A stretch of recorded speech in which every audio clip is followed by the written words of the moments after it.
أعوذ بالله العلي العظيم من الشيطان اللعين الرجيم. Let's let the people in.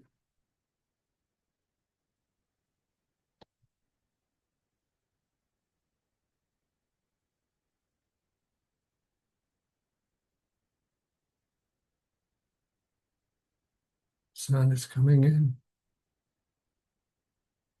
Yes.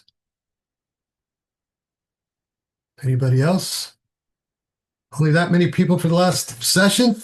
Maybe don't come in during the course of the reading.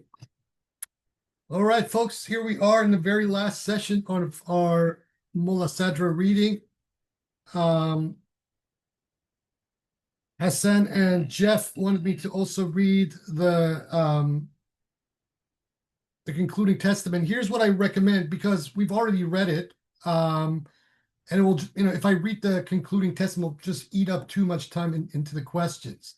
So here's what I recommend. After we get off today, for those who are truly desirous, to basically read the concluding testament again for themselves. And I'll leave that with you as to something to contemplate. If you want to ask questions about it later on the reading group chats, then you can do so and just put a question there. We can do it in voice if you want to, not strive to answer that way. All right, there's Jeff and Hossein coming in.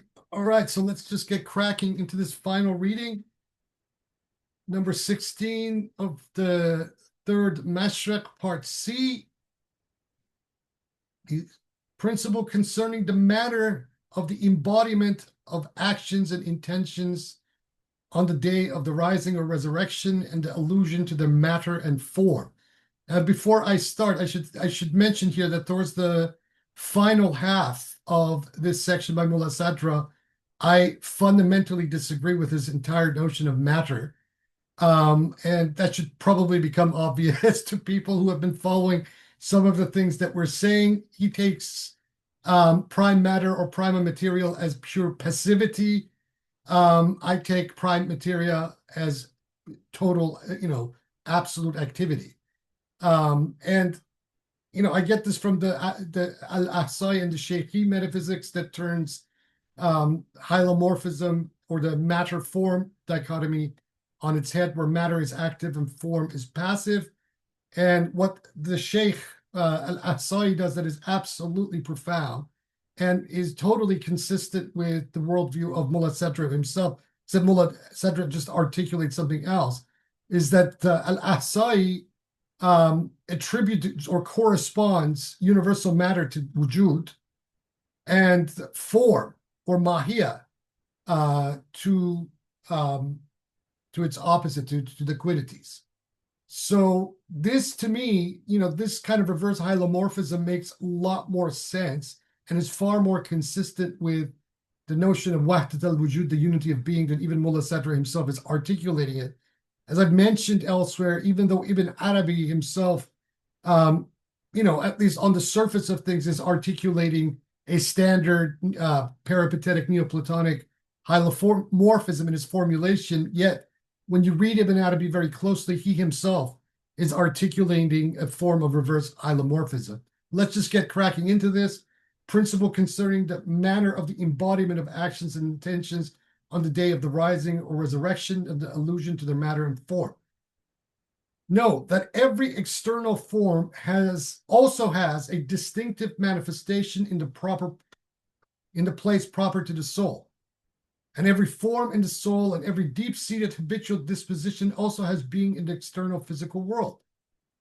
For example, do you not see how the form of a wet body can have an effect on the material of another dry body capable of receiving wetness, so that the second body becomes wet like the first and can easily receive different shapes or impressions?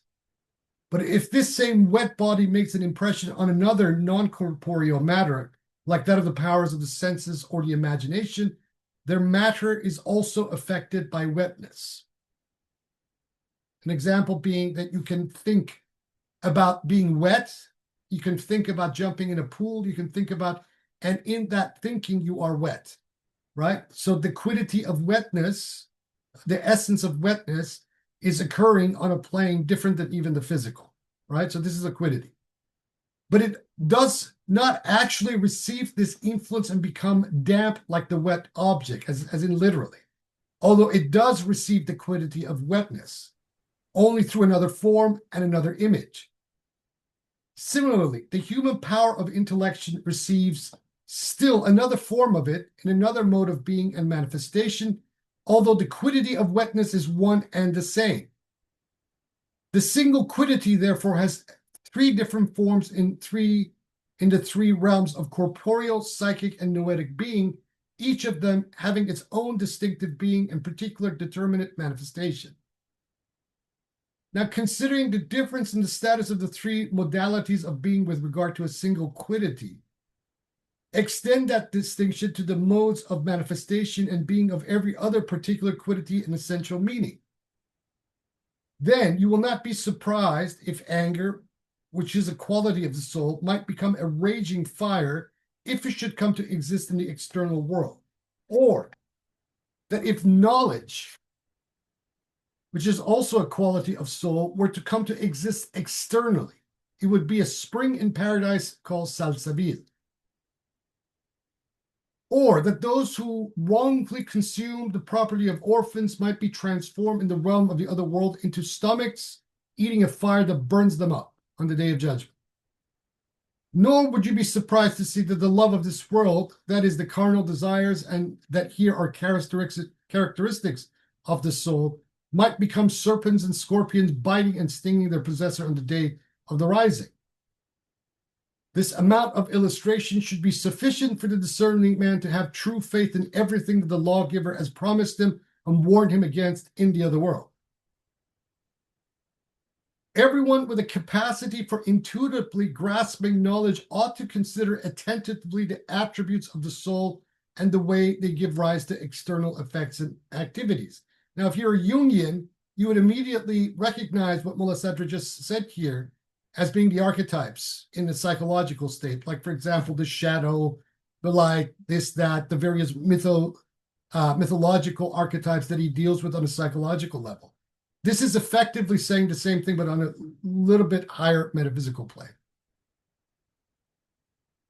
So everyone with a capacity for intuitively grasping knowledge ought to consider attentively the attributes of the soul and the way they give rise to external effects and activities. Then he should use this as a means to true inner knowledge of the way certain habits and traits of character necessarily entail specific effects in the rising. For example, intense anger in a man will give rise to the excitation of his blood, a reddening of his face, and the swelling of his skin. The anger is a psychic state existing in the world of his inner being, while these effects are attributes of corporeal bodies which came about as results of his anger in this corporeal modality of being. So it should not be surprising if another, that is, psychic modality of being, anger, were to be transformed into pure fire that sets the heart ablaze, tears apart their entrails, and towers flaming above their hearts. Just as in this world, when it becomes very intense, it causes the body to heat up, the veins to throb, the limbs to tremble, and inflames the humors and material constituents of the body, psychosoma. And sometimes anger may even lead to a severe illness or indeed to dying from apoplectic rage. All of the bodily forms existing in the outer world are just like this, whether they arise from sound and unsound beliefs and intentions, or from good and evil habits and traits of character in souls which have taken root in them through the repetition of certain actions and activities in this world. Thus, actions become the causes of states of character in this world, but souls, by taking on the structure and form of these habits, become the causes of psychic bodies in the other world. And if you have any kind of a modicum of experience with counseling on any level, especially if you work with cognitive psychological models, you will immediately recognize that this is a completely true statement. As for the matter from which the psychic bodies are generated and which the actions are embodied and intentions are represented in the other world, it is nothing but the human soul. Just as in this world, prime matter is the material out of which all bodies and extended forms are generated. And this is where I start to disagree, although in itself, prime matter has no extension. So likewise, the human soul is the material from which are generated all the things existing in determinate representations in the other world. Although in its essence, the soul is a spiritual thing without any extension. However, the difference between prime matter and the soul involves several points, and this is where I think he's kind of gotten all backwards. The first of these is that the being of prime matter is something purely potential in every respect, since it does not actually occur at all by itself, but only through the bodily forms of the elements and more complex material entities. This is unlike the soul, which exists in actuality by its very essence as a substantial, intrinsically sensitive being. At first, the soul is the form of this elemental human body. Then it becomes the matter in the other world for form in the other world, and is united with that form through a kind of union. So the soul is the form of material things, that is the body in this world, and is the material for the forms in the other world. Those are the forms into which, with God's permission, the spirit of life is blown on the day when it is blown in the forms. Then you will come forward in groups, because of the different types of men's intentions and habitual states in the other world, as has already been mentioned. Another aspect of this difference is that the soul is a subtle spiritual matter that can only receive the subtle forms of the unseen, forms that cannot be perceived with these external senses, but only with the senses belonging to the other world. Prime matter, on the other hand, is a dense, thick material that can only receive heavy, thick forms, restricted by spatial dimensions and locations, and mixed with privations and restricted particular potentialities.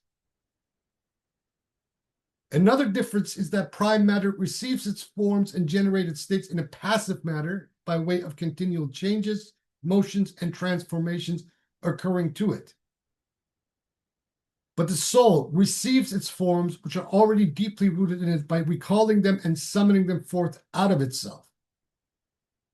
Now, there is no inconsistency between the soul's receiving these forms and its actualizing them, since at once and in a unified matter, it both actualizes and receives the forms and images in its modality of beings. And all the knowledge of the noetic intelligible principles and their attributes, inasmuch as it is in this unified manner, occurs both in the soul and by means of its activity. Since the soul's receptivity here does not have the meaning of a potential preparedness and possibility of receiving only one specific form, which is the case with the receptivity of materials in the external physical world. Finally, these forms of things in the physical world are perfections of their materials and elemental substrates in the sense of actualizations of a single specific material potentiality. However, the occurrence in the soul of each of those forms that arise from it is not a perfection of the soul in at all the same sense. The only perfection of the soul here is in its perceiving these forms, insofar as it makes them and actualizes them.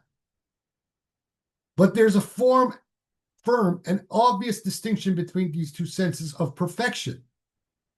It has already been shown elsewhere that the aspects of receptivity and activity are really one. So if this is the case, then why is he calling universal matter passive in the case of the soul, and that this unity is among the inherent attributes of its essence? Number 17. Principle concerning whether or not other animals have a gathering like man. We have indicated earlier that every natural substance has its own essential motion, creation, and resurrection, and beginning and return to its noetic ground.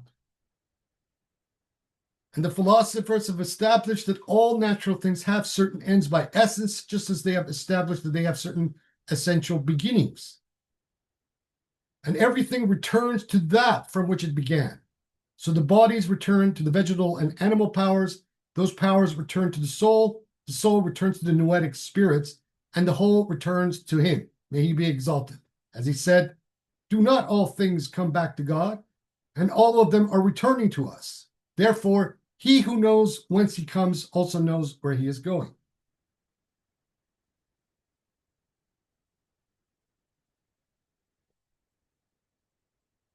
But here, we're only discussing the resurrection of the particular individual with the survival of his specific identity and his specific individuality, which embraces the two modalities of physical and psychic being. Now, in the case of man, this resurrection of the individual is something verified and realized because of the transcendence of his soul, which is sometimes connected with this material body in this world, and at other times with the formal psychic body in the other world. As for the other animals, though, the philosophers and sages have differed concerning the survival of their souls and their return to the other world. The traditions concerning this subject are conflicting, and the Quranic verses referring to it are obscure and quite uncertain in their meaning. In fact, it is likely that a verse such as his saying, may he be exalted, and when the wild beasts are gathered up, is meant to refer to the gathering of that group of individual mortal men whose souls are of the same sort as the spirits of wild beasts, so that they are resurrected as wild beasts rather than true human beings. As for the resurrection of the souls of individual animals, what can be established by a conjectural sort of proof is that we ought to distinguish among them according to the level of development of the soul. Thus, every animal that has a soul capable of imagination and memory above the level of mere sensation would have a survival after bodily death and be gathered into one of the intermediate worlds, would not be destroyed and kept from these passages through the intermediate psychic world, because the providential ordering of things will surely not keep anything from moving toward its natural disposition or even its spiritual perfection. As for the gathering of the souls of lower animals possessing sensation but without imagination or recollection, this would be like the gathering of all the lower non-intellective powers of the soul and the return to their archetypal noetic sorts, which is the lord of their species, as the matter of the master of the philosophers, Aristotle, actually Plotinus, as mentioned in his book, Fi Ma'rifat al-Rububiyyah, the theology of Aristotle, meaning the Enneads. The gathering of vegetal souls, too, is like that of lower animals. For example, when trees are cut down or dry up, as we mentioned by one of the true knowers, namely Plotinus. And the gathering of the mass of unthinking followers and adherents of a religion to the lofty ranks of the imams and truly knowledgeable authorities likewise resembles the gathering of the lower powers of the soul into the rational ones. This is like what is included in the saying, may he be exalted, and Solomon's armies were gathered up for him, the jinn and men and birds, all of them drawn up in order. And in such verses as his saying, and the birds are gathered up, each of them returning unto him. And that was the final reading for the wisdom of the throne. Now, before I open the floor, based on what we know about biology over the last 300-400 years since Mulla Sadra wrote these words, what the sciences have learned about the nature of animals, which has even them stumped, and most of their models are constantly changing. We know that animals have consciousness. We know that animals are not just organic robots that merely sensate and nothing else. The fact that, a given animal knows its territory, knows how to find its prey, even outsmart its prey, and that sort of thing means that animals are not just sensating animals. They have some form of reason and intellection. So take what Mulla Sadra said here as an extremely important axiom. to consider about the animals and these critters from the wujudi point of view, that even they themselves are ensouled beings. And based on their own trajectory, they also have a sort of haraka johariya, a transubstantial motion happening within their own noetic life. And this then aligns perfectly with the shamanic worldview that sees, animals as almost, either representatives or go-betweens, and oftentimes between the human world and the spirit world. And this really makes this conversation extremely interesting when we bring these sorts of arguments by Mulla Sadra into the discussion. For the Aristotelians and the Avicennan tradition, they completely dismiss this. They don't think animals have souls at all. They're organic robots, and this is one of the biases of that tradition. But with Mulla Sadra and the Wujudi school in general, and also to some degree, Ibn Arabi, when he mentioned it, all things are ensouled. All beings in their own specific way can know God. So in other words, all beings have potentially the possibility of attaining irfan if they don't have it already. Anyway, that was the final reading. The floor is now open to whoever wants to dissect this, interrogate it, respond to it, refute it, whatever you want to do.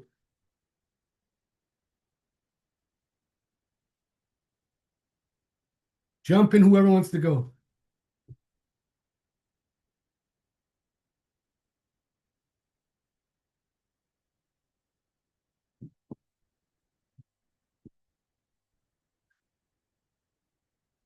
Come on, people.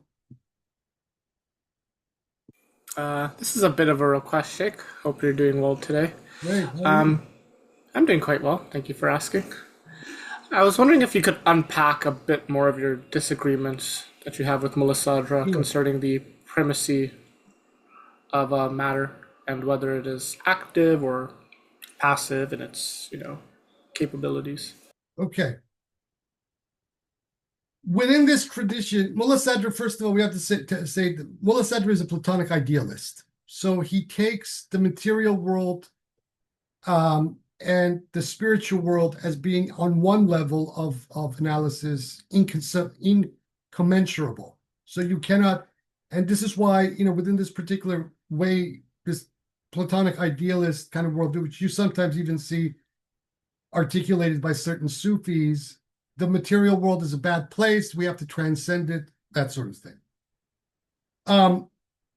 My metaphysics, number one, is informed not just by Ibn Arabi, but also to a great extent by Al-Ahsai, Sheikh Ahmed Al-Ahsai, but also by the metaphysics of South Indian Shakta Tantrism, which is an extremely radical way of looking at the world. And matter is not neither evil, it is not fall. Matter is basically, and by matter, we're not just talking about what we see around us as being material. We're talking about the substance of existence itself, right? Which most of this philosophical tradition, in all of its iterations, labels by the term prima material, or hayula, or hule in the Greek. And in this kind of metaphysics, rather than being a very passive, receptive thing in which impressions are put in, is seen as the opposite. Matter is active, and it itself is creating its own impressions out of itself. Like I mentioned, Al-Ahsai very consistently in his philosophical epitome, the Fawaid al-Hikmiyah, makes the assertion, and this then informs most of his own metaphysics, that when we make correspondences to certain functions in metaphysics, matter must be corresponded to wujud, and essence to its opposite, to form.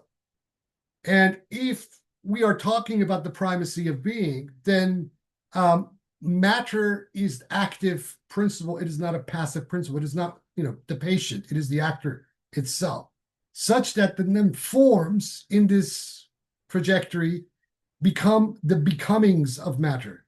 And this is then becomes extremely consistent with what Ibn Arabi tells us himself, whether in the Futuhat al-Makkiyah, and especially what we read in the Fusus al-Hikam, where God as the matter of the Ayan al-Thabita, right? The immutable archetypal entities.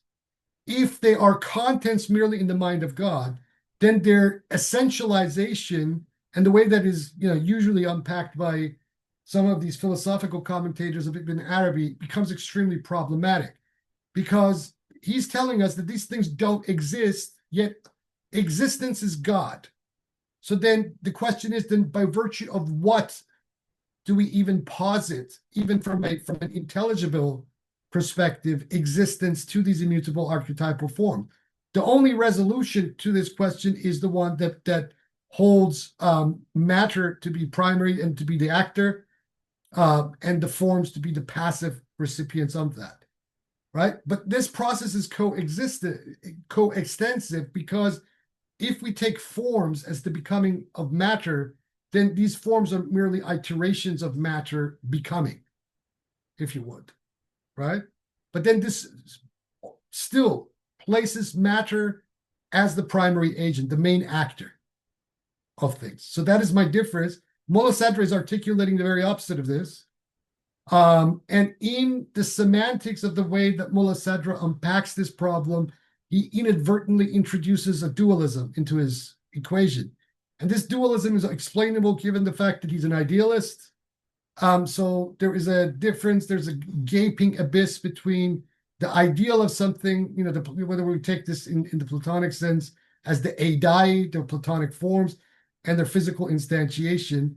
Whereas in this kind of worldview, while the archetype occurs at a tenuity that is much more pronounced and real, and holds existentiality more than its material formulation, nevertheless, that thing is the real itself, right? And there is a connection in between that and its material instantiation.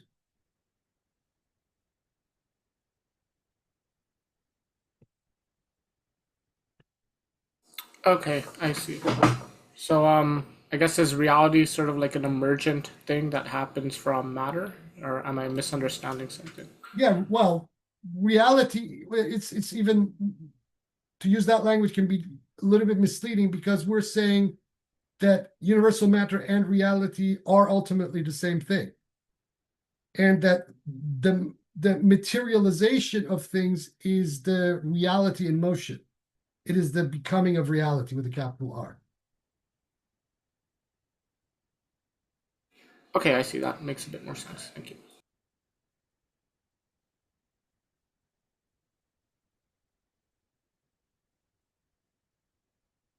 But let me, impress this on you. When we're talking about matter, we're not talking about quantifiable matter. We're talking about qualitative matter as the Right. substance of existence. Yeah. So there's still that notion of potentiality in this qualitative matter, right? There's still that notion of potentiality. It's just that it's not passive, waiting for things to happen to it. Yeah. It's the actual, it's what's turning as its form is happening. It's turning, it's modulating within itself. It's putting out, it's basic. I mean, another way to say it's the hidden treasure seeking to be known. So therefore, then the hidden treasure becomes the universal matter of all things, because it's existence. Okay, I see. And is there still any notion of I guess of a primacy of forms? Because it kind of seems like the forms are just happening as a result of matter. In this Well, weird I sense. mean, if we take Mulla Sadra as his words, the only thing that we can say whose essence is its existence is God, right? But when we say the form of God, we're not talking about a quantitative form. We're talking in the sense of a essence, that or ain, right? Ibn Arabi himself juxtaposes the ain of God to the that of God. One is essence. I've started translating those passages in the Fusus where he talks of God in its ain. I translate it as essentiality. So the that is the essence, the ain is the essentiality. There's a slight semantic shift between the meaning of what these two mean. In Arabic, it's quite extensive, but in English, to try to capture these two, it's was a bit of a, you have to play around a bit with these words. Yeah, Okay, cool. Thank you. sure. Assalamu alaikum. Alaikum salam. This is absolutely fascinating to me. This is a much more satisfying way of dealing with matter than I find in Neoplatonism and other sundry philosophies, even though I love them. Um, this also seems to dovetail nicely with a lot of the theoretical physics that is coming out, where at quantum scales, matter is not matter the way we think about it. I think qualitative and quantitative tend to come together Yeah. when you're looking at matter through those scales. Yes. I do want to ask a question. It may be a stupid question, and I'm Go not for trying to it. make a simplistic equivalency, but Sure. um, doesn't this maybe lend a little credence in a roundabout way to those of our brothers among the Salaf who are insistent upon God having a body?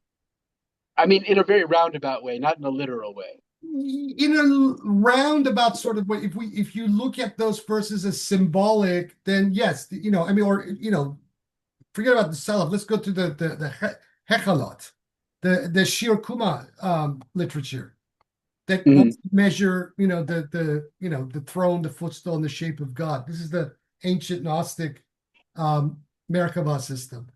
So yeah, they were sort of onto something. It's that the problem is that these guys take this stuff literally, the Salaf, right?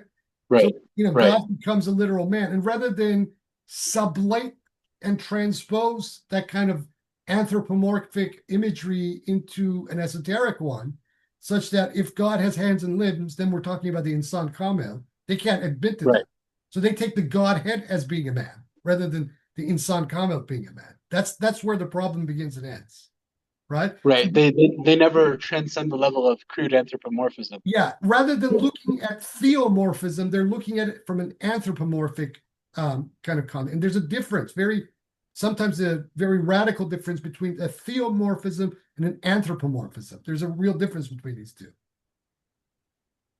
Right.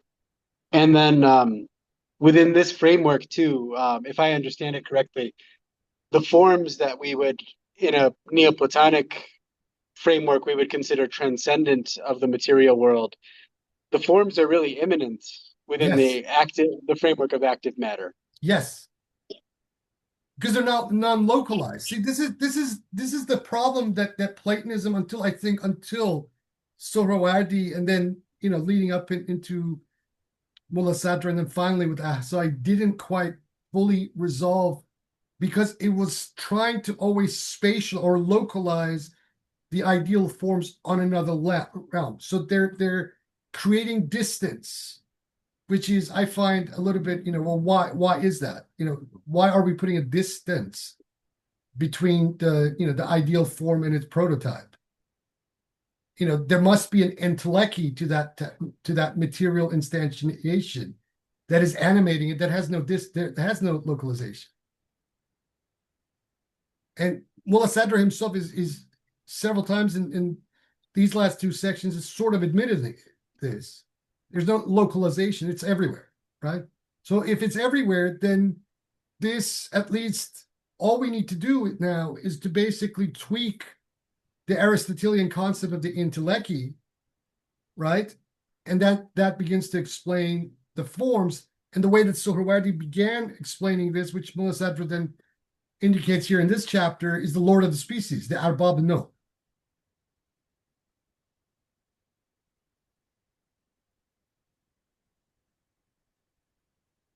Thank you very much. Sure I'll thing. let somebody else go for right now. I might come back though.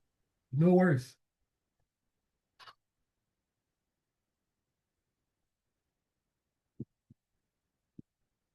Hossein, Hassan, Jeff.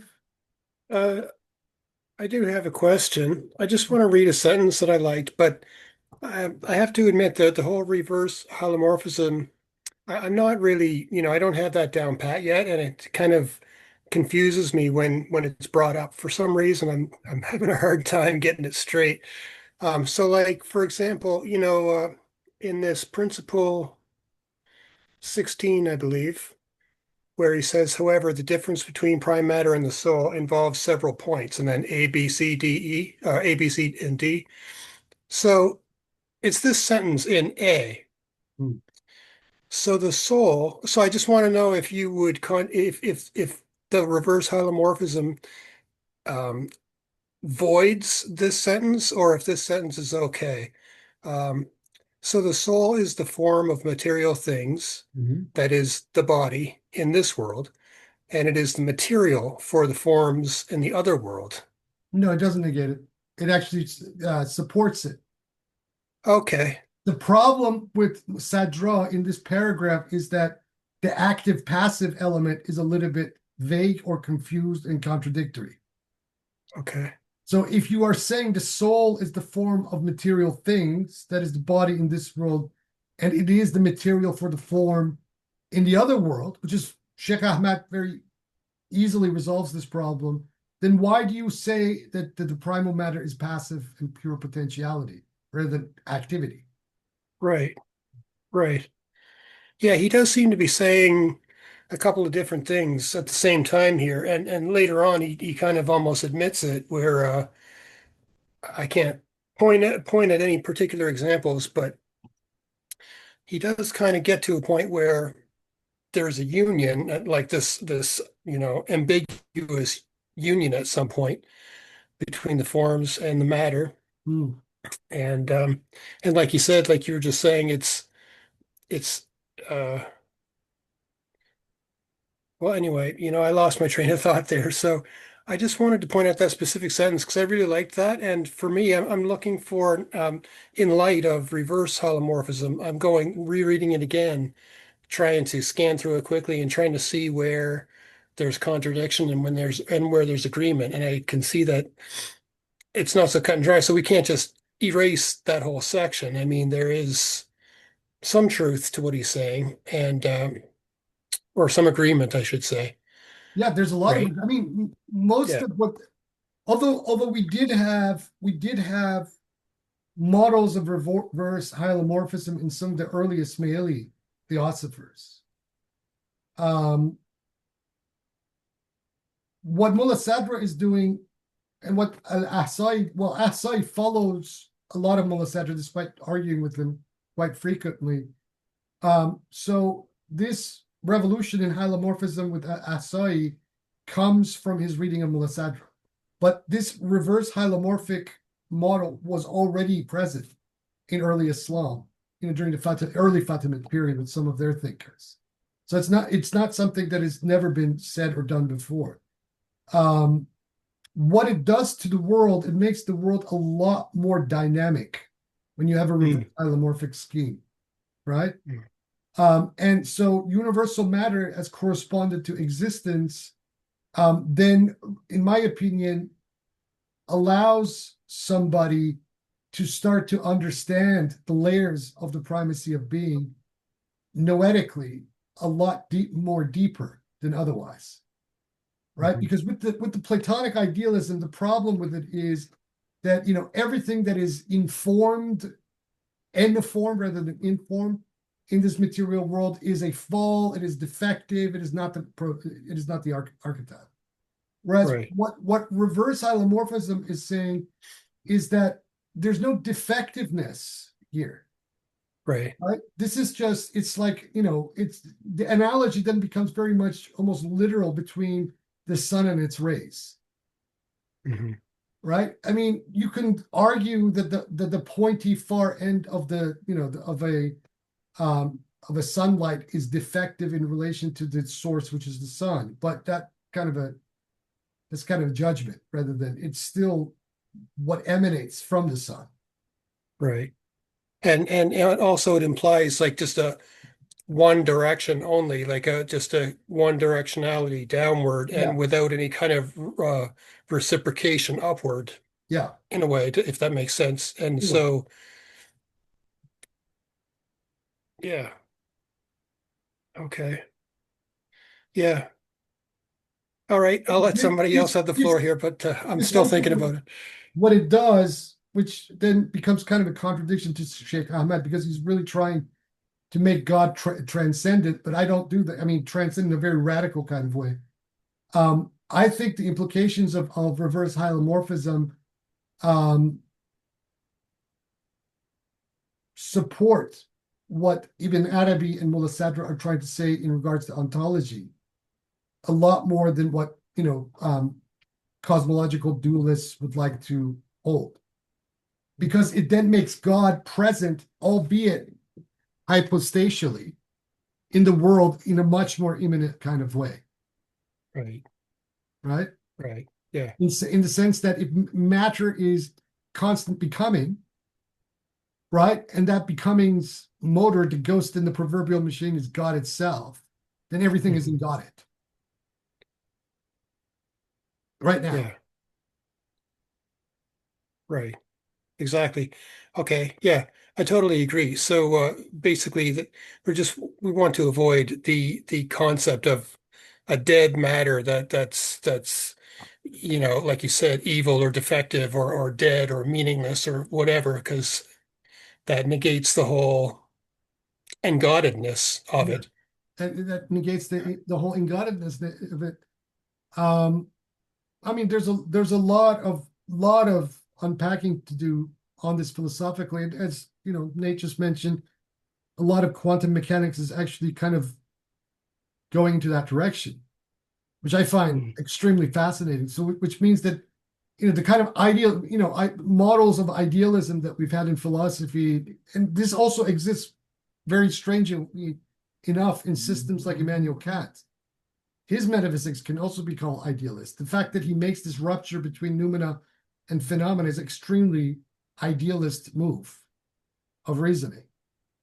Whereas what is needed now is, to bridge this gap. And so then the idealist model becomes a kind of a standpoint kind of thing. You make these sorts of judgments about, kind of the quote unquote, I put this in a heavy quotation mark, the evil of matter is based on your standpoint. So that what you experience as distance or separation within the material world is your own standpoint and perspective based on it's not the actuality of the situation. Right. Because just to remember, the wayfaring and the noetic realizations that are happening to a given wayfarer are happening in this world while they're immattered. Yeah. Not somewhere else. Granted, this noetic plane, all of it, this is everywhere, right? But yet that particular consciousness, person, body, everything is experiencing these states while they're in the body, experiencing the material world. Right. It's everywhere and nowhere. Yeah. Okay, thank you. That helps a lot. Thank you very much. No problem. May I back up just a moment and ask, do you know off the top of your head who in the early Fatimid period was delving into this kind of material? Kermani was to some degree, Hamiduddin, Kermani. Sajistani kind of puts his finger on this a little bit. I have an article on this somewhere I'll try to dig up. It's from a few years. In fact, I actually need to dig up with some of the stuff I'm writing at the moment. And this kind of highlights some of these early Ismaili theosophers who were dealing with this. Yeah. So this all has an ancient pedigree within Shiism itself. Right. If you happen to find those articles, would you mind popping them into the chat? No problem at all. Thank you so much. You're very welcome.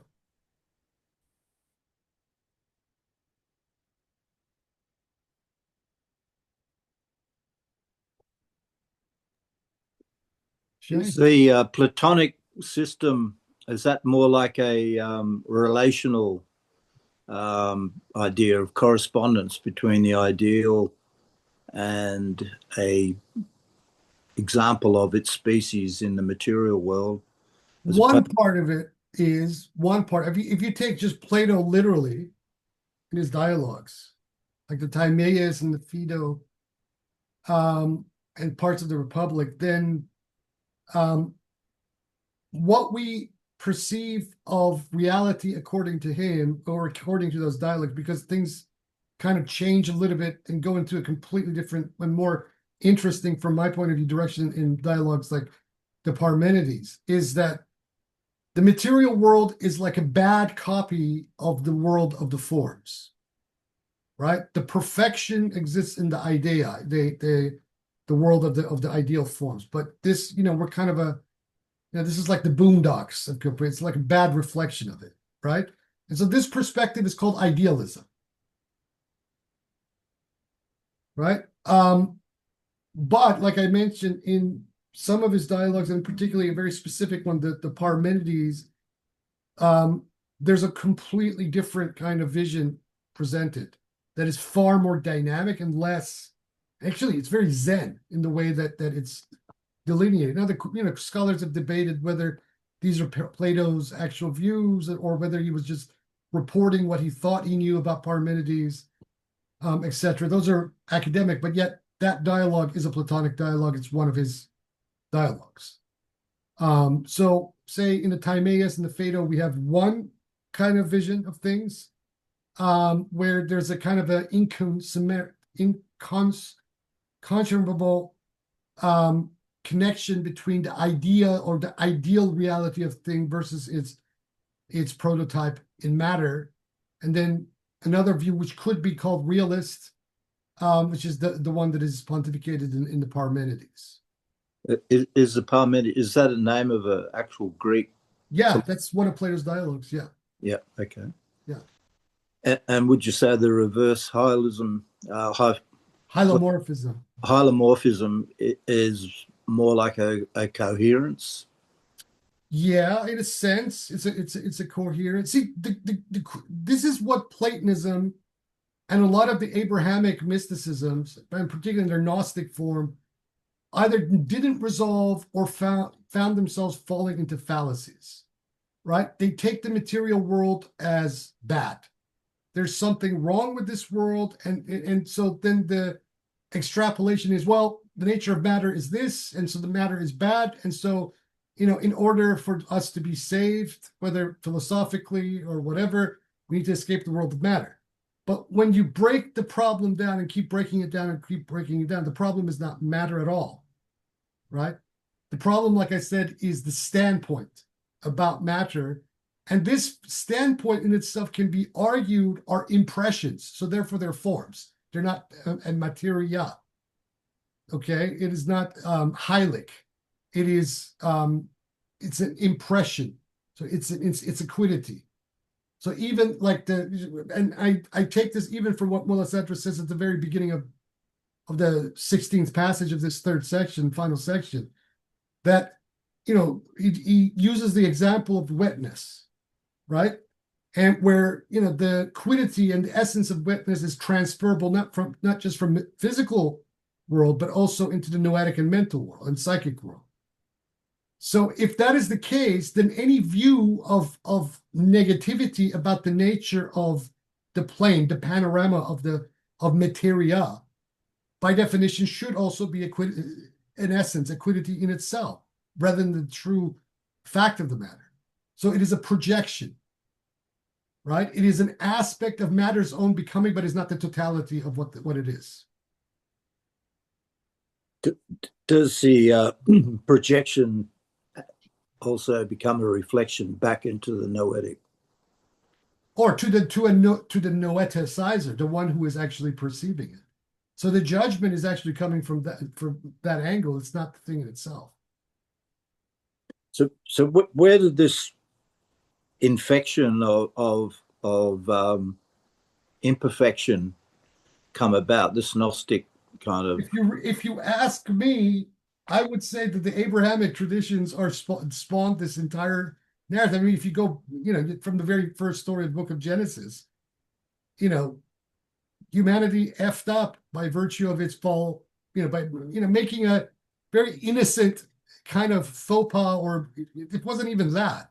Yeah. And got kicked out of the garden, etc. And this is, in my opinion, this is where it started. Now you have forms of this kind of reflected in some of the mythos of Mesopotamia and ancient Egypt and certain mythologies, but some of the evidence that is now being pieced together by people who are working in those particular areas are beginning to unpack that these ancient peoples actually took these tropes and these stories in extremely symbolic ways as reflecting of certain processes, but that when you broke down these mythologies themselves, they sort of begin to rupture into an extremely interesting kind of panentheistic or monistic kind of vision of existence. There's a lot of debate around that. Some people would debate that, but I think there is a lot of good evidence for the arguments that certain scholars are working in this particular area. There was one particular study years ago, about 20, 30, 40 years ago, by the late German scholar, Egyptologist, Jan Assmann, where his book was called The One and the Many in ancient Egyptian religion. And even though he was, kind of being very hesitant in using some terms in philosophy like pantheism or monism or panentheism, at the very conclusion, he goes through a very technical discussion for most of the book. But by the time he gets to the end of the book, he's basically saying, well, the conclusion is based on, all these inferential pieces of evidence and whatnot, that yes, the Egyptians basically took their own pantheon of gods as the Necheru, as being these functions, cosmic and psychic functions of a larger whole, which is singular.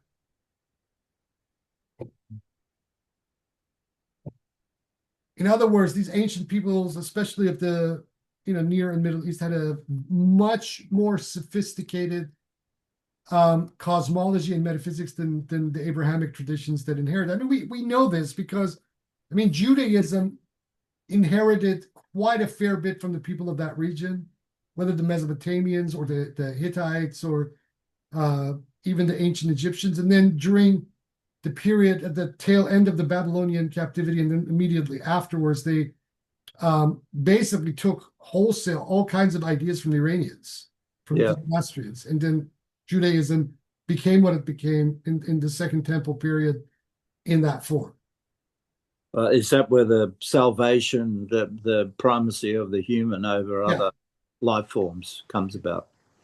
That is a long discussion. And I think, again, we should probably look at some of the law of unintended consequences that the Abrahamic tradition kind of brought into the world, because all the ancient peoples in that region, and particularly the ancient Egyptians who apparently held the Israelites in captivity, often either identified or merged human-animal figurines and figures together. So these gods or netchers and whatnot had this, they were human-animal hybrids, right? And so once they come into their own, all of these sorts of syntheses and hybridities and whatnot are looked upon as being figments of this pagan culture that had oppressed them and whatnot. Although there's just literally no evidence at all, historical, archaeological, that the Exodus even happened, or that these people were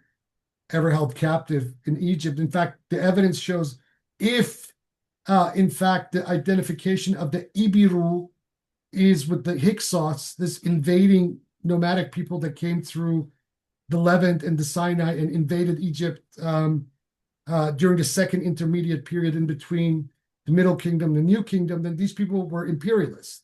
They invaded Egypt and held Egypt hostage for about 300 years until the beginning of the New Kingdom, when you had, I think it was Amenhotep I, who kicked them, or Thutmose I, who kicked them out of Egypt and reestablished the old Egyptian kingdom as a unified place. So they were actually the imperialists. That is the only evidence, archaeological evidence, that exists that points to anything remotely being like the Exodus narrative of the Old Testament.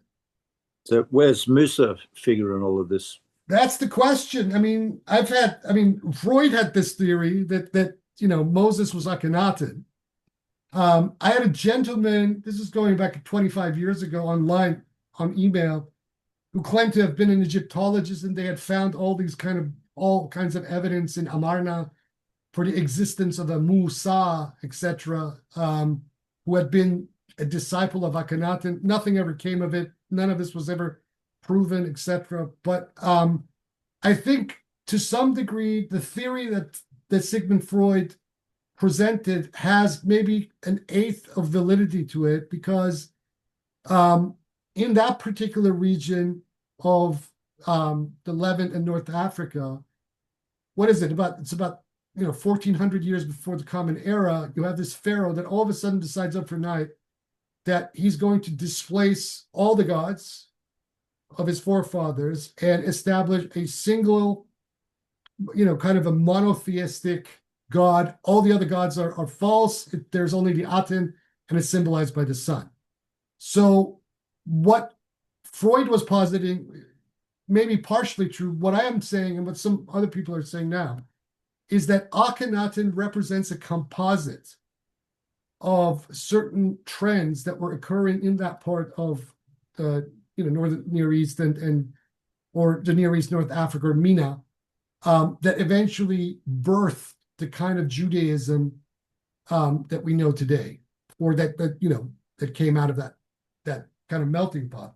Because most of the archaeology that has come out of Israel itself over the last 70 years has proven that the ancient Israelites were actually not monotheists by any sense of the imagination.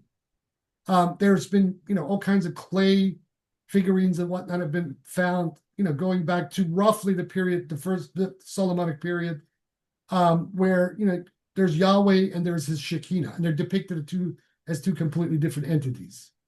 The male Yahweh and the female version of the same. So, now, in a lot of the history and a lot of the archaeology, a lot of the speculative writing is that Judaism itself went through a very serious evolution over a 1,000-year period before it became the monotheism that we recognize today. In fact, it didn't start out that way at all. So Shekinah wasn't this misfortunate, kind of part of Godhead, feminine Godhead that needed to be It was actually his wife. Repaired. It was God's wife, literal wife. Yeah. Right. Yeah. Yeah. So this complicates, at least on a theological level, narratives that we have in the Abrahamic tradition. That's why these things need to be read archetypally and not literally. Scriptural literalism is just a trap because, in fact, I think there's different ways of looking at this. We can look at hiero-history in the way that Henry Corbin talked about it, while also being intellectually honest to the actual facts of history itself. And these two in themselves can serve as, kind of two poles of a dialectic that then one can transcend into a synthesis that incorporates or transcends both of them into something better and a viewpoint of looking at things. Okay, thank you. Good thing.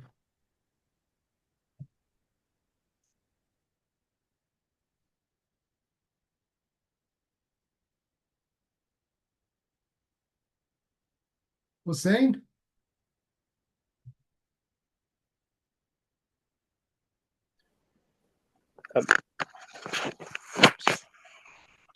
I'm trying to come up with. I've been trying to come up with something to say. I guess I'll just start talking and see where this goes. I just had some kind of thought that was triggered when reading section 16,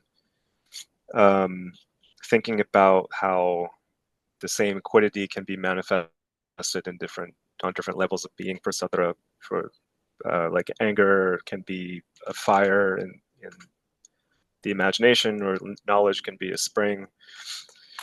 But also the idea that actions seem so important because they're the causes of the states of the soul, which then are the things that manifest as heavenly and hellish beings in the imagination. But just given the priority of the soul over the body and the intellect over the soul, that even the imaginal forms they're suspended from the intellect. Like he sometimes switches back and forth, and Yeah, I think Morris describes it as a phenomenology ontology distinction that he's going from. When the soul creates its own forms, that's phenomenology, but really they're suspended from the intellect.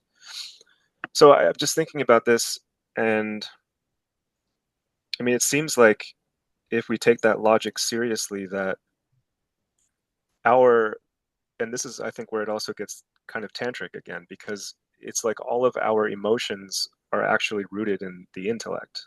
Like anger, ultimately, the anger that I feel now that makes my face red is a fire in the imaginal world, but that fire itself is suspended from the noose. And so in a way you can sort of trace all of our emotions and even virtues and vices, I think, back to their noetic roots, and then even actions.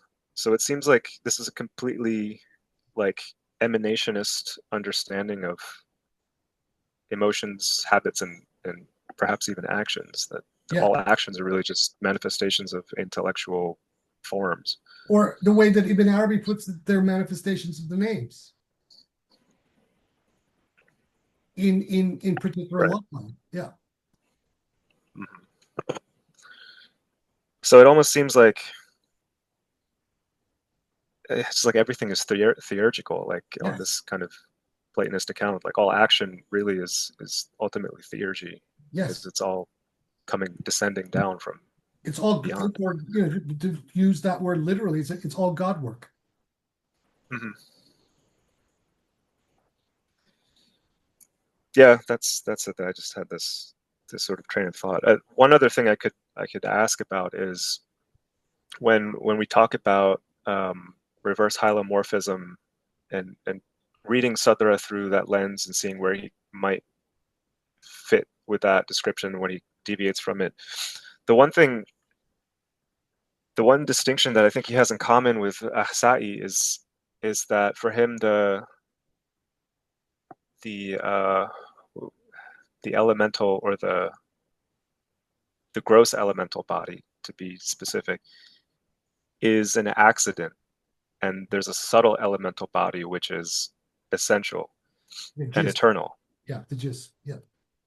Yeah, so there's this idea of, like, when I guess I'm not completely clear about what the implications are for hylomorphism, reverse hylomorphism, because in any case it seems like what someone is trying to do, like a tantrist is trying to do, is to build that essential elemental body regardless of what happens to the accidental one. So, like, with one caveat, this is the important thing. See, and I think this may have to do with a cultural kind of lens, right?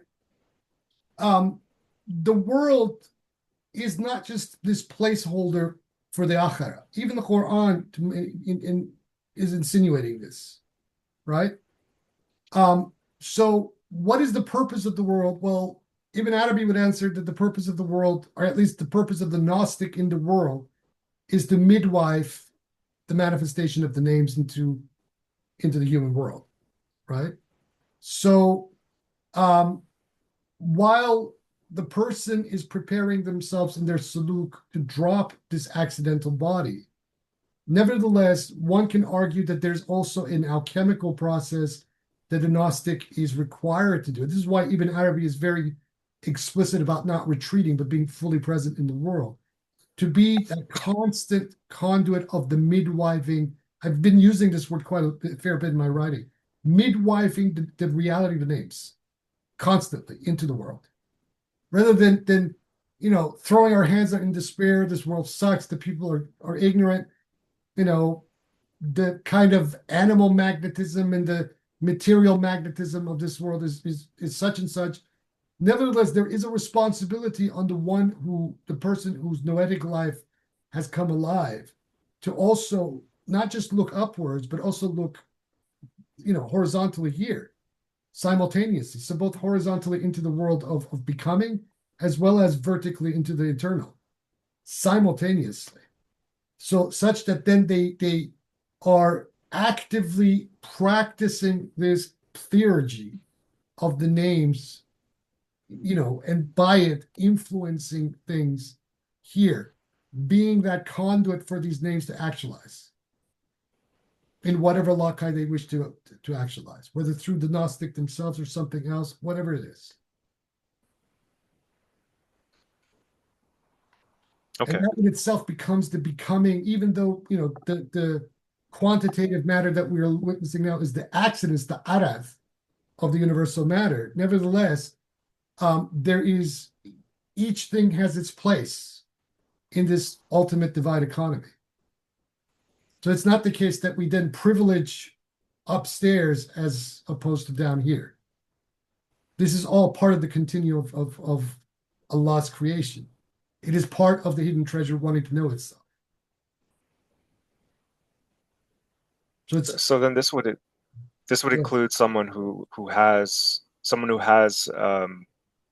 say built that essential elemental body, or someone who's even experienced corporeal death. But by this logic, would you say that even those people are still concerned with this realm, this accidental corporeal realm? This is the question. I mean, it's a question that you ask about, for example, in kind of paranormal experiences that people have of people who have departed. Why are they still kind of attached to this realm if the other side is better and they don't have the limitations over there that they have here? And my philosophical explanation of that is because something about the project that their material form was to have perfected in this world was aborted, sabotaged by themselves. They didn't finish the opus before, going to the other realm. Okay. There's one more thing that comes to mind now that we're talking about this, which is, and it has to do with the same relationship between these two elemental bodies and the kind of puzzles that I've had trying to figure it out. But in the Imami hadith literature, there's this concept that called tayyul ard, this bending of the earth that's attributed to the Imam, and I've never been able to understand exactly how that's possible, given the ontology of the two elemental bodies and their kind of relationship with each other. If you could shed any kind of light on that. I would explain this through the lens of just what I just said. The bending of the earth, or the bending of the turab, the elemental earth, is that alchemical process that God working, that a given noetic realizer has to perform here constantly. And with it, that earth bends. The certain flows and directionalities of things flower in a certain way, which they otherwise wouldn't have unless that person was there to make it happen. And this could involve anything. You can just be in a certain location and just basically perform a dhikr, and that just by your mere recitation of that name, certain things on a subtle level flower and come into being. Right? This is one of the reasons why, I started these courses through that theurgy list, because I was, like I've mentioned a couple of times now, I was finding that people were not really getting what any of this is about. Right? What this is about, and what the school of Ibn Arabi and Mulla Sadra are sort of addressing, and once we get to Asai and others, and even Tantra, is that magic theurgy is not about making your life better. It is about midwifing for the spirit.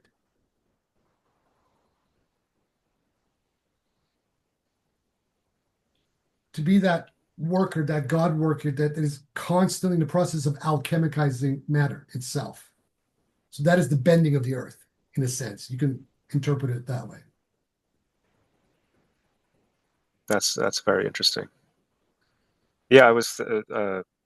This is the way that this might be like that distinction between theurgia and goetia that you find.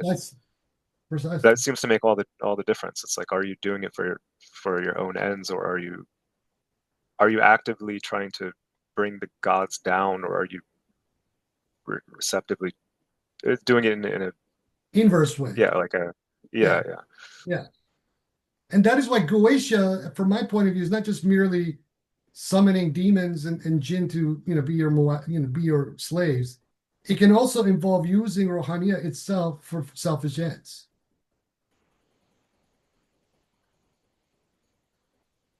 Unless whatever selfish end there is a process of midwifing, and you kind of get a perk on top of it, which happens. But this is where I believe that there is a fundamental misunderstanding of what magic even is by much of the community out there. why these guys, I think, address this question probably better than anybody else.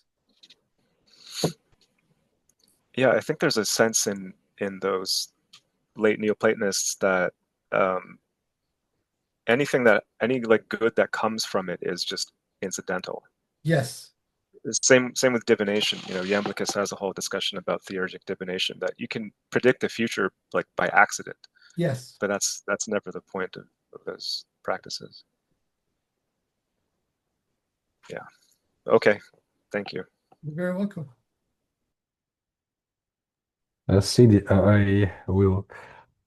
I have some questions.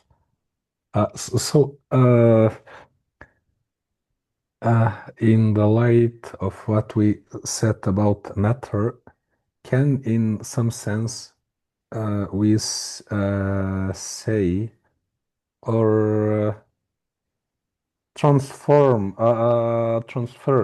the names Al-Hayy and Al-Qayyum directly to the matter in isn't that what you're already doing when you're reciting the them? most alive thing which Well, but you're doing that. I mean, this is part of my argument. Part of my argument is that when we are reciting these asma, Al-Hayy, Al-Qayyum, we're reciting these names in the material world while we're here, right?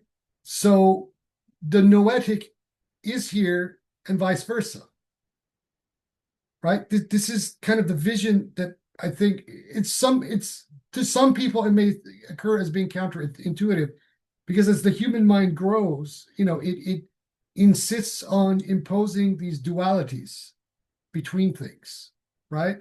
So if we move back in our mind and try to go back as far back into our childhood and try to think from that vantage point, we see that the child, even a 5-6-year-old, has less boundaries and demarcations between things than the adult. The adult is just constantly putting boundary after boundary over itself, over the world, and everything. So if we think from that perspective, then you are already doing that in the material world, even on its accidental kind of sub-level, which is our level of experience.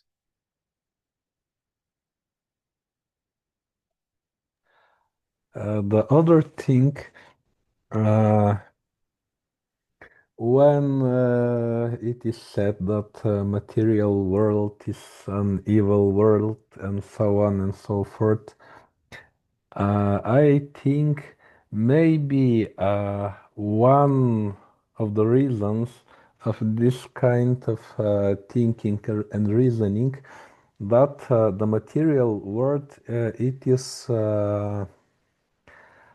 understood as something which is in constant change, and the spiritual world that something which is constant, and in this sense that the change is something bad, and what is permanent is something which is good, which also itself is not very right, but I think maybe that is one of. But then there is the saying, and I find this, I have to laugh at this quite a bit. There's that saying: the more things change, the more they stay the same.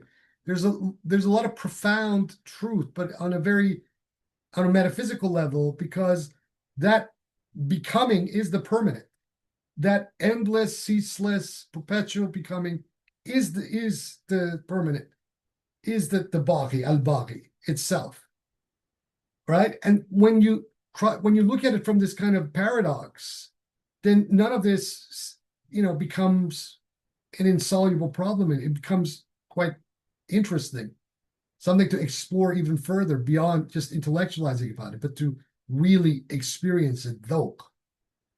Right? So this is why I think that people who want to really get their handle and mind on things such as magic should do the suluk, and should also then start to get away from this idealist point of view that wants to put these massive gaps between things, between the ideal and its prototype. If you look at even some of the Buddhist schools, they also break this down at a certain point. They start to break down this thing about, something being kind of located in its pristine form of the clouds, and then everything down here below is just a bad carbon copy of it. They also start to break these sorts of things down in the mind.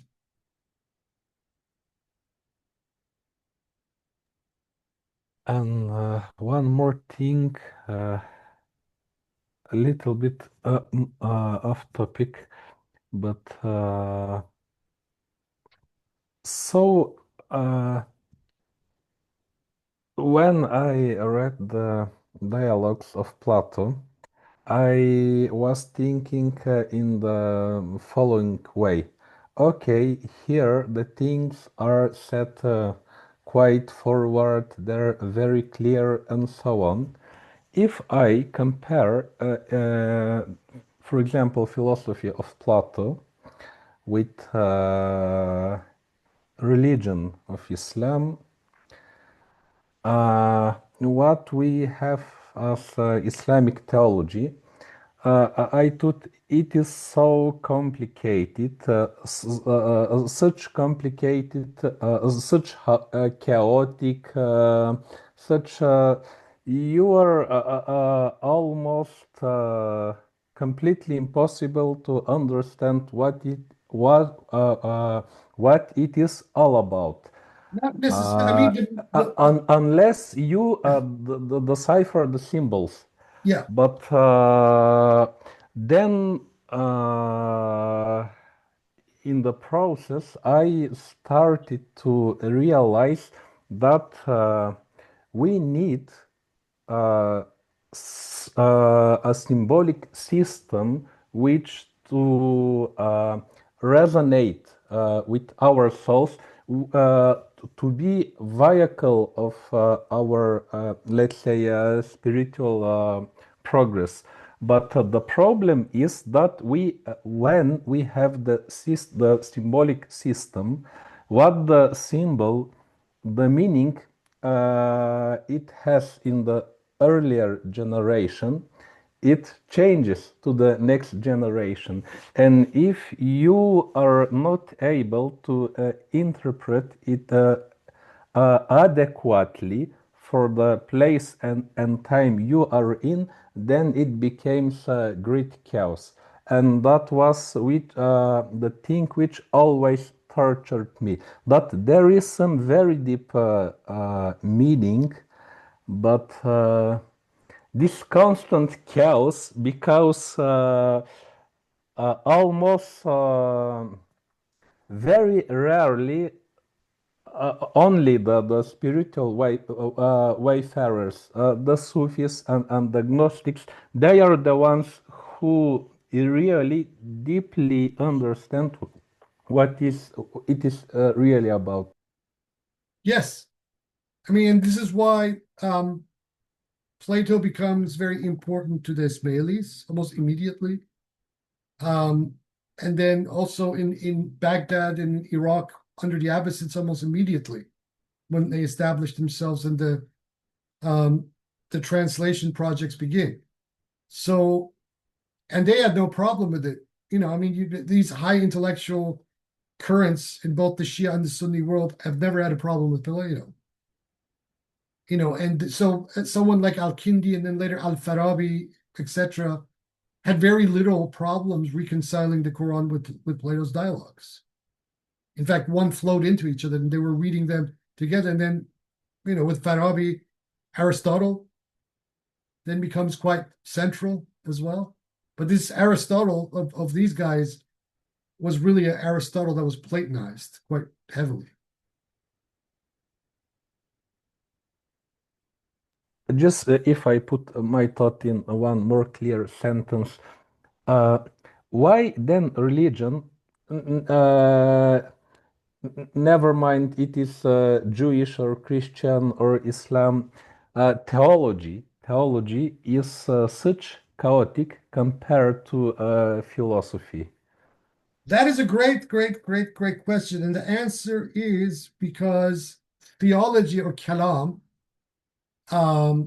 cannot get its head properly on esoteric realities.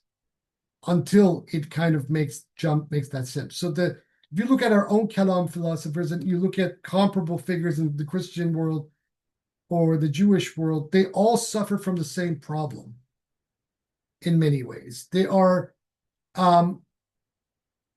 their first axiom is the theological principle, and then they are trying to fit the philosophical into the theological, and wherever these two don't fit, they prune it away. They prune the philosophical away, holding on to dear life to the theological trope in itself. Whereas with the esoteric, it's not like that at all, because the theological trope in itself has a Janus face on the one hand, so then it becomes alchemical. So then the process of bringing philosophical systems into the equation becomes a dialogue between the theological and the philosophical. And so then you have a dialectic happening that produces something entirely different, a fusion between the two and on a higher plane. But the theologian can't think that way, and especially in the Abrahamic tradition. They cannot think in those terms. They're only the esotericists of these traditions, whether we're talking about, Kabbalists or Sufis and Ismailis, and the school of Ibn Arabi and Mulla Sadra, etc. They can think about it in these terms, or Meister Eckhart and the German Rhineland mystics and similar figures in the history of Christianity. Theologian cannot think in those terms. I mean, for example, in Christianity, look at Augustine, right, who began his career as a Manichaean and then switched his loyalties from Manichaeanism to Christianity. All this really horrid dualist stuff lingers in his mind. So when he tries to reconcile Plato with with the Bible and the New Testament, he's always erring on the side of the New Testament rather than on the Greek philosophers. And so he's trying to fit the philosophical edifice into his preconceived Christian worldview rather than the other way, rather than trying to create a synthesis. And this creates innumerable contradictions. Some of the medieval schoolmen, whether we're talking about Aquinas or Saint Bonaventure, etc., they were a lot better than Augustine. Augustine is just like, when you read his, City of God, or even his Confessions, the latter part of it, it's just like you go away from this guy, his mind was so lockjawed that there was just no sitting and having a decent argument with this guy about these sorts of issues on an honest kind of way. But the schoolmen, Aquinas, Bonaventure, and some of these Latin scholastics, a few of them, were quite open to really investing and getting into the sort of dialectics that I'm talking about, because they had these very esoteric inclinations. And once we get, to these German Rhineland mystics like Jan van Rosbroek or Meister Eckhart and similar, then these people are just completely open to this kind of perspective. And the sort of philosophies that came out of them, in particular with someone like Eckhart, is absolutely profound. It's not Christianity in any identifiable, official, exoteric kind of form. It's something completely different. And obviously, establishments and institutions fear this sort of thing. Augustine was an institutional man. These other figures, especially the German Neoplatonists, were absolutely not establishment figures at all. And Meister Eckhart was condemned as a heretic by papal bull. Yes, that is one of the big problems, institutionalization, which ruins everything good in its way. Okay, I will just final one will Sure. I'll read the page 248 in the end of the chapter, when it says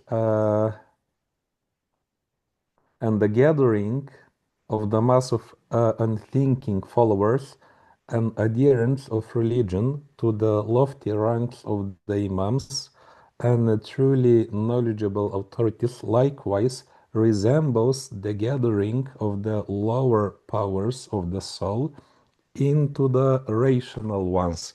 But my impression is that here the clique following it is given somehow in positive light. In this sense, that some people, the different people have different intellectual capacities. Capacity, yeah. But even the one who has lower intellectual capacities, but it is genuine and has a pure heart, and he has the right example to follow. Also very important, as here the Imams of Ahlul Bayt, or let's say the true Gnostics, they will take him to the right place Yeah. in some sense. That it would be not the same as then because there is some difference in the level, but corresponding to the difference between the power of the soul and soul itself, but nevertheless it is a positive relation. Yeah, it is. It is also a political implication to what he's saying, and that is, don't condemn is advice to the Gnostics and the philosophers. Don't condemn the ignorant people. Allow them to come to these ideas on their own.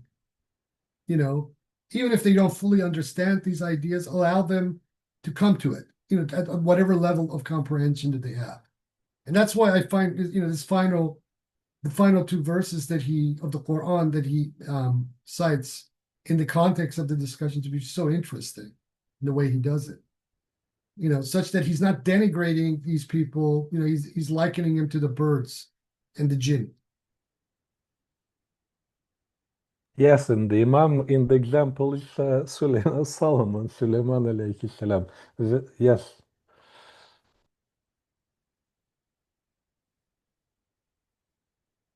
Okay, thank you very much, and not only for this session, for the whole course and the previous one. It was full enjoyment and pleasure for me to participate in these wonderful gatherings. You're very welcome. Inshallah, we'll do this again. This time with Sohrawardi, who's another figure very dear to my heart, besides Ibn Arabi and Mulla Sadra. And with Sohrawardi, this is going to be a long one because we're going through both the visionary treatises and the Hikmat al-Ishraq, beginning with the treatises and then ending. And then I'm doing Ibn Arabi again, this time, like I mentioned, differently. We're starting with Qaisari and his propositions and then going into the Fusus. So this should be good. And then eventually, the plan is to do the Quran, do maybe a 1-year seminar where we read the Quran from this kind of a, Akbarian illuminationist kind of,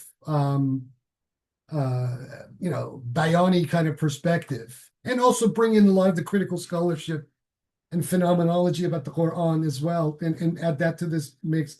We would obviously probably look at the study Quran that Sayyid Hussein Nasr and that crowd of people put out, because it's a very valuable volume. It's a huge 1,000-page book.